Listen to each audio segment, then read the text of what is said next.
नमस्कार. YouTube channel मराठीत आपले मनापासून स्वागत आहे. विद्यार्थी मित्रांनो, पोलीस भरतीची तुम्ही तयारी करताय त्यासाठीच महाराष्ट्र शासनाने नुकतेच 15,000 पदे भरली जाणार आहे याची मंजुरी देण्यात आलेली आहे.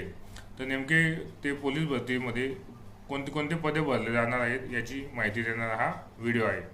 पोलीस भरतीमधील पोलीस शिपाई या पदासाठी 12,399 ही एवढी पदे भरली जाणार आहेत. पोलीस शिपाई चालक या पदासाठी 234 पदं आहेत. बँड्समन यासाठी 25 पदं आहेत. सशस्त्र पोलीस शिपाई 2,393, कारागृह शिपाई 580 अशी एकूण पदे 15,631 ही पोलीस भरतीच्या साठी विद्यार्थ्यांसाठी आहेत.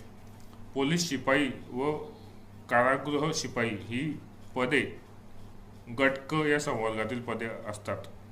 ही कॉम्प्युटर बेसवर आधारित परीक्षा असणार आहे आणि लवकर याचे फॉर्म सुटणार आहे. तरी विद्यार्थी मित्रांनो, लवकर पोलीस भरतीची तयारी करायला सुरुवात करा. धन्यवाद.